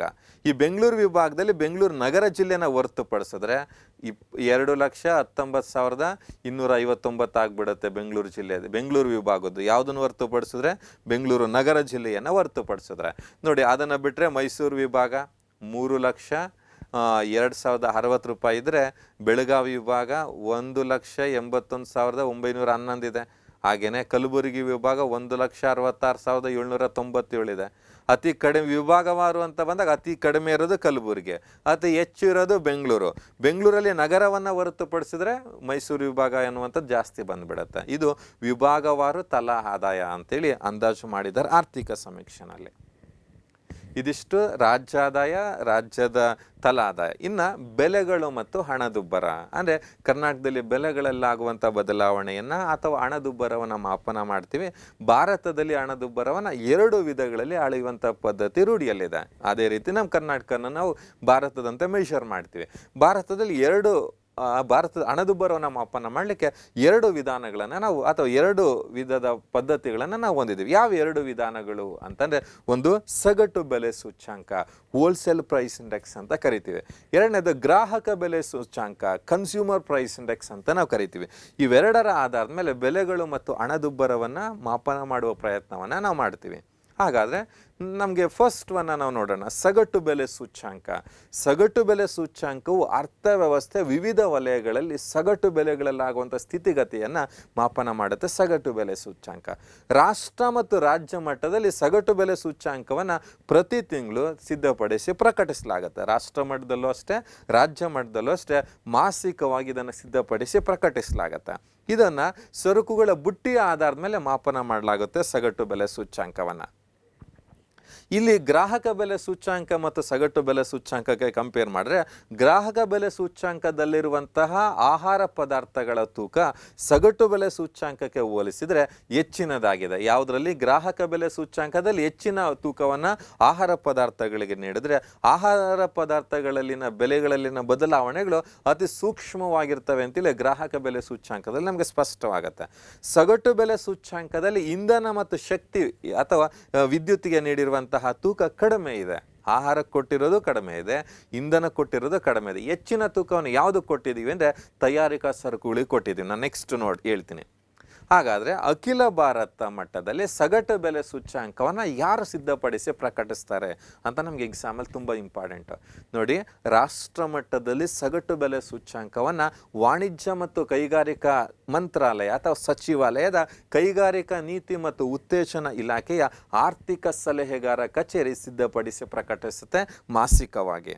ಈ ಅಖಿಲ ಭಾರತ ಸಗಟು ಬೆಲೆ ಸೂಚ್ಯಾಂಕವನ್ನು ಸಿದ್ಧಪಡಿಸಿ ಪ್ರಕಟಿಸಲಿಕ್ಕೆ 2011 ಮತ್ತು 12 ಮೂಲ ವರ್ಷ ಅಂತ ಬಳಸ್ತೀವಿ. ನನಗೆ ಎಕ್ಸಾಮಲ್ಲಿ ತುಂಬ ಇಂಪಾರ್ಟೆಂಟು. ಸಗಟು ಬೆಲೆ ಸೂಚ್ಯಾಂಕವನ್ನು ಸಿದ್ಧಪಡಿಸಿ ಪ್ರಕಟಿಸಲು ಯಾವುದನ್ನು ಮೂಲ ವರ್ಷ ಅಂತ ಬಳಸ್ತೀವಿ ಅಂತ ಕೇಳ್ತಾರೆ. 2011, 12 ಮೂಲ ವರ್ಷ ಅಂತೇಳಿ ಬಳಸ್ತೀವಿ. ಇನ್ನು ನೆಕ್ಸ್ಟ್ ಒನ್ ನಾವು ನೋಡೋದಾದರೆ, ಈ ಸಗಟು ಬೆಲೆ ಸೂಚ್ಯಾಂಕವನ್ನು ಸರಕುಗಳ ಬುಟ್ಟಿಯ ಆಧಾರದ ಮೇಲೆ ಸಿದ್ಧಪಡಿಸಿ ಪ್ರಕಟಿಸಲಾಗುತ್ತೆ. ಆ ಸರಕುಗಳನ್ನು ಆಯ್ಕೆ ಮಾಡಿರುವಂಥ ಸರಕುಗಳ ಸಂಖ್ಯೆ ಎಷ್ಟಿದೆ ಅಂದರೆ 697 ಇದ್ದರೆ ಆ ಸರಕುಗಳನ್ನು 3 ಭಾಗಗಳಾಗಿ ವರ್ಗೀಕರಣ ಮಾಡಿದ್ದೀವಿ. ಯಾವುದು 3 ಭಾಗ ಅಂದರೆ, ಒಂದು ಪ್ರಾಥಮಿಕ ಸರಕುಗಳು, ಪ್ರೈಮರಿ ಆರ್ಟಿಕಲ್ಸ್ ಅಂತ ಕರಿತೀವಿ. ಆ ಪ್ರಾಥಮಿಕ ಸರಕುಗಳಲ್ಲಿ 117 ಸರಕುಗಳನ್ನು ಆಯ್ಕೆ ಮಾಡಿದ್ದೀವಿ. ಅದಕ್ಕೆ 22.62% ವೆಯ್ಟನ್ನು ಅಸೈನ್ ಮಾಡಿದ್ದೀವಿ. ಸೆಕೆಂಡ್ ಒನ್ನು ಇಂಧನ ಮತ್ತು ಶಕ್ತಿ. ಓಕೆ, ಇದಕ್ಕೆ 16 ಐಟಮ್ಸನ್ನು ಸೆಲೆಕ್ಟ್ ಮಾಡಿದ್ದೀವಿ. ಅಂದರೆ ಎನರ್ಜಿ ಆ್ಯಂಡ್ ಫ್ಯೂಯಲ್ ಅಂತ ನಾವು ಕರಿತೀವಲ್ಲ, ಅದಕ್ಕೆ 16 ಕಮಾಡಿಟೀಸ್ನ ಸೆಲೆಕ್ಟ್ ಮಾಡಿದ್ರೆ 13.15% ವೆಯ್ಟನ್ನು ಕೊಟ್ಟಿದ್ದೀವಿ. ಇನ್ನು ಮ್ಯಾನುಫ್ಯಾಕ್ಚರ್ಡ್ ಗೂಡ್ಸ್, ತಯಾರಿಕಾ ಸರಕುಗಳು ಅಂತ ಕರಿತೀವಿ, 564 ಸರಕುಗಳನ್ನು, ಒಟ್ಟು 697 ಸರಕುಗಳಲ್ಲಿ 564 ಸರಕುಗಳನ್ನು ಈ ತಯಾರಿಕಾ ಸರಕುಗಳಲ್ಲೇ ನಾವು ಆಯ್ಕೆ ಮಾಡಿದ್ದೀವಿ. ಅದಕ್ಕೆ 64.23ರಷ್ಟು ತೂಕವನ್ನು ಕೊಟ್ಟಿದ್ದೀವಿ. ಈ ಸರಕುಗಳ ಬುಟ್ಟಿಯ ಆಧಾರದ ಮೇಲೆ ವೆಯ್ಟ್ ಅಂದರೆ ತೂಕ ಆಧಾರಿತ ಸಗಟು ಬೆಲೆ ಸೂಚ್ಯಾಂಕವನ್ನು ಕೈಗಾರಿಕಾ ನೀತಿ ಮತ್ತು ಉತ್ತೇಜನ ಇಲಾಖೆಯ ಆರ್ಥಿಕ ಸಲಹೆಗಾರ ಕಚೇರಿ ಪ್ರತಿ ತಿಂಗಳು ಸಿದ್ಧಪಡಿಸಿ ಪ್ರಕಟಿಸುತ್ತೆ. ಹಾಗಾದರೆ ಅಖಿಲ ಭಾರತದಲ್ಲಿ ಮಟ್ಟದಲ್ಲಿ ನಾವು ಗಮನಿಸಿದಾಗ ಸಗಟು ಬೆಲೆ ಸೂಚ್ಯಾಂಕದ ಒಂದು ಏನು ಬದಲಾವಣೆ ಯಾವ ರೀತಿನ 2023 ಏಪ್ರಿಲ್ ತಿಂಗಳಲ್ಲಿ ಎಲ್ಲ ಪದಾರ್ಥಗಳ ಸೂಚ್ಯಾಂಕ 151.1ರಷ್ಟಿದ್ದು ನವೆಂಬರ್ ಅಂತ್ಯಕ್ಕೆ 152.9 ಅಂಶಗಳಿಗೆ ಹೆಚ್ಚಳವಾಗಿದೆ. ಅಂದರೆ 1.18ರಷ್ಟು ಏರಿಕೆಯಾಗಿದೆ. ಯಾವುದು? ಎಲ್ಲ ಪದಾರ್ಥಗಳನ್ನು ಒಳಗೊಂಡಂತೆ ಅಖಿಲ ಭಾರತ ಸಗಟು ಬೆಲೆ ಸೂಚ್ಯಾಂಕದ ಮೌಲ್ಯ ಅಂದರೆ 1.18% ಇವತ್ತು ಹೆಚ್ಚಳ ಆಗಿರೋದನ್ನು ನಾವು ನೋಡ್ತೀವಿ. 2022 ಏಪ್ರಿಲ್ ಅದಕ್ಕೆ ಪ್ರೀವಿಯಸ್ ಇಯರ್ನ ಕಂಪೇರ್ ಮಾಡಿದಾಗ ಎಲ್ಲ ಪದಾರ್ಥಗಳ ಪದಾರ್ಥಗಳ ಸೂಚ್ಯಾಂಕ 152.3ರಷ್ಟಿದ್ದು ನವೆಂಬರ್ ಅಂತಕ್ಕೆ 152.5 ಅಂಶಗಳಿಗೆ ಕಡಿಮೆ ಆಗಿತ್ತು. ಓಕೆ, ಲಾಸ್ಟ್ ಇಯರ್ ನಾವು ನೋಡಿದಾಗ ನೋಡಿ, ಲಾಸ್ಟ್ ಇಯರ್ ಜಾಸ್ತಿ ಆಗಿತ್ತು, ಆದರೆ ಈ ವರ್ಷ ಜಾಸ್ತಿ ಆಗಿರೋದಕ್ಕಿಂತ ಕಡಿಮೆ ಇದೆ. ಜಸ್ಟ್ 0.13ನಷ್ಟು ಲಾಸ್ಟ್ ಇಯರು ಏರಿಕೆ ಆಗಿತ್ತು. ಹಾಗೆ ನವೆಂಬರ್ 2023 ಸಗಟು ಬೆಲೆ ಸೂಚ್ಯಾಂಕ ಆಧಾರಿತ ವಾರ್ಷಿಕ ಹಣದುಬ್ಬರ ಎಷ್ಟಿದೆ ಅಂದರೆ 0.26ಗೆ ಏರಿಕೆ ಆಗಿದೆ ಅಂತೇಳಿ ನಮಗಿಲ್ಲಿ ಅಂದಾಜು ಮಾಡಿದ್ದಾರೆ. ನೆಕ್ಸ್ಟ್ ಒನ್, ಕರ್ನಾಟಕ ರಾಜ್ಯ ಕೃಷಿ ಉತ್ಪನ್ನಗಳ ಸಗಟು ಬೆಲೆ ಸೂಚ್ಯಾಂಕ ಅಂತ ಕರಿತೀವಿ. ಭಾರತದಲ್ಲಿ ಸಗಟು ಬೆಲೆ ಸೂಚ್ಯಾಂಕದ ರೀತಿ ಕರ್ನಾಟಕದಲ್ಲಿ ರಾಜ್ಯ ಕೃಷಿ ಉತ್ಪನ್ನಗಳ ಸಗಟು ಬೆಲೆ ಸೂಚ್ಯಾಂಕವನ್ನು ಸಿದ್ಧಪಡಿಸಿ ಪ್ರಕಟಿಸ್ತೀವಿ. ಯಾರಿದನ್ನು ಅಂದರೆ directorate of economics and statistics ಸಿದ್ಧಪಡಿಸಿ ಪ್ರಕಟಿಸುತ್ತೆ. ಇದು ರಾಜ್ಯದಲ್ಲಿ ಪ್ರಾಥಮಿಕ ಹಂತದಲ್ಲಿ ವಾಣಿಜ್ಯ ವಹಿವಾಟಿನ ಬೆಲೆ ಪ್ರವೃತ್ತಿಗಳ ಬಗ್ಗೆ ನಿಗಾ ವಹಿಸುವ ಸಲುವಾಗಿ ಮತ್ತು ರಾಜ್ಯದಲ್ಲಿ ಒಟ್ಟು ಆಂತರಿಕ ಉತ್ಪನ್ನವನ್ನು ಅಂದಾಜು ಮಾಡುವ ಸಲುವಾಗಿ ಇದನ್ನು ಬಳಸ್ತಾರೆ.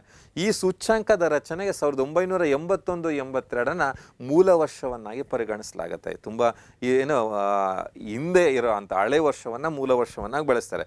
81-82 ಮೂಲ ವರ್ಷ ಅಂತೇಳಿ ಬಳಸಿ ಇದನ್ನು ಸಿದ್ಧಪಡಿಸಿ ಪ್ರಕಟಿಸಲಾಗುತ್ತೆ. ಎಲ್ಲಿ? ಕರ್ನಾಟಕದಲ್ಲಿ.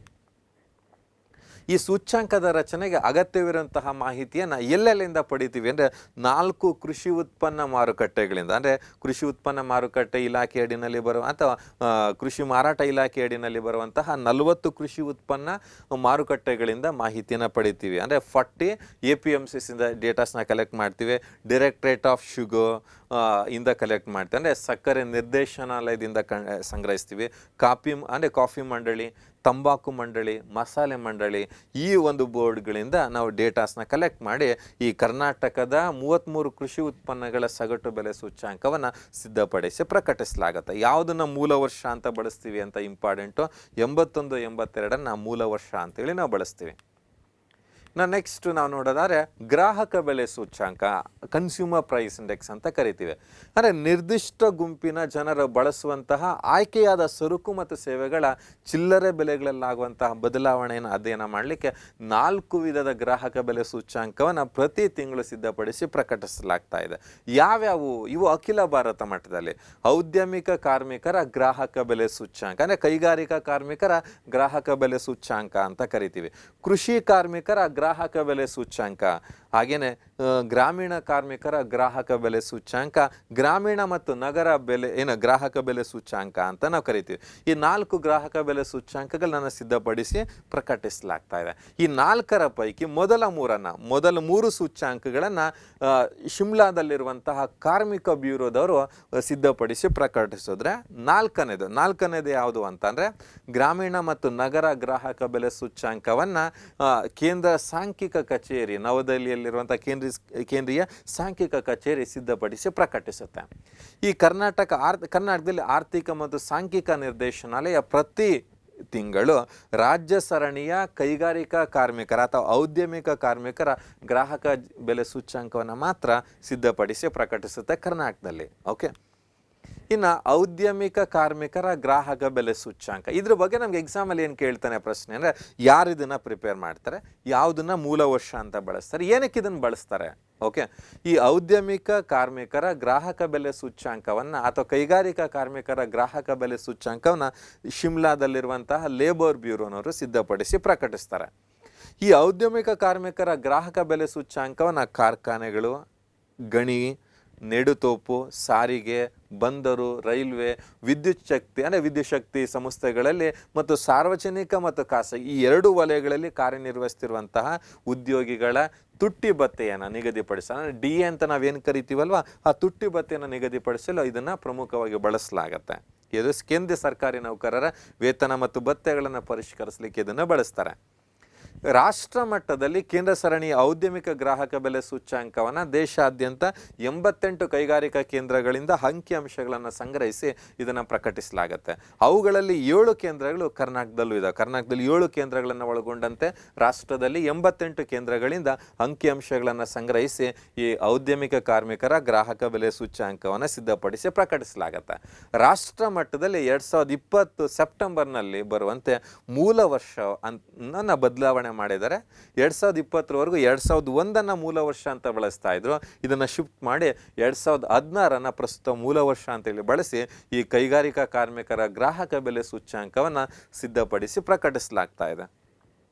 ಇನ್ನು ಪ್ರಸ್ತುತ ಔದ್ಯಮಿಕ ಕಾರ್ಮಿಕರ ಗ್ರಾಹಕ ಬೆಲೆ ಸೂಚ್ಯಾಂಕವನ್ನು ಸಿದ್ಧಪಡಿಸಿ ಪ್ರಕಟಿಸಲಿಕ್ಕೆ ಬಳಸ್ತಿರುವ ಮೂಲ ವರ್ಷ ಯಾವುದು ಅಂತ ಕೇಳ್ತಾರೆ, 2016 ಮೂಲ ವರ್ಷ ಅಂತ ಬಳಸ್ತೀವಿ.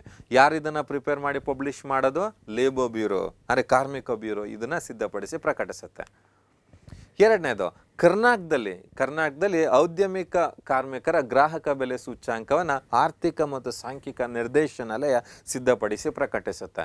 ಈ ಔದ್ಯಮಿಕ ಕಾರ್ಮಿಕರ ಗ್ರಾಹಕ ಬೆಲೆ ಸೂಚ್ಯಾಂಕವನ್ನು 9 ಕೇಂದ್ರಗಳಿಂದ, ಅಂದರೆ ಬಳ್ಳಾರಿ, ಭದ್ರಾವತಿ, ದಾಂಡೇಲಿ, ಕಲಬುರಗಿ, ಹಾಸನ್, ಮಂಡ್ಯ, ಮಂಗಳೂರು, ರಾಯಚೂರು, ತುಮಕೂರು ಈ 9 ಕೇಂದ್ರಗಳಿಂದ ಮಾಹಿತಿಯನ್ನು ಸಂಗ್ರಹಿಸಿ ಈ ಕರ್ನಾಟಕ ಕೈಗಾರಿಕಾ ಕಾರ್ಮಿಕರ ಗ್ರಾಹಕ ಬೆಲೆ ಸೂಚ್ಯಾಂಕವನ್ನು ಸಿದ್ಧಪಡಿಸಿ ಪ್ರಕಟಿಸಲಾಗುತ್ತೆ. ಈ ಕರ್ನಾಟಕ ಔದ್ಯಮಿಕ ಕಾರ್ಮಿಕರ ಗ್ರಾಹಕ ಬೆಲೆ ಸೂಚ್ಯಾಂಕವನ್ನು ಸಿದ್ಧಪಡಿಸಲಿಕ್ಕೆ 1987-88 ಮೂಲ ವರ್ಷ ಅಂತೇಳಿ ಬಳಸ್ತಾ ಇದ್ರು. ಆದರೆ ಇದನ್ನು ಶಿಫ್ಟ್ ಮಾಡಿದ್ದೀವಿ, 2018ಕ್ಕೆ ಬದಲಾವಣೆ ಮಾಡಿದ್ದೀವಿ. ಪ್ರಸ್ತುತ ಕರ್ನಾಟಕದಲ್ಲಿ ಔದ್ಯಮಿಕ ಕಾರ್ಮಿಕರ ಅಥವಾ ಕೈಗಾರಿಕಾ ಕಾರ್ಮಿಕರ ಗ್ರಾಹಕ ಬೆಲೆ ಸೂಚ್ಯಾಂಕವನ್ನು ಸಿದ್ಧಪಡಿಸಲಿಕ್ಕೆ 2018 ಮೂಲ ವರ್ಷ ಅಂತ ಬಳಸ್ತೀವಿ.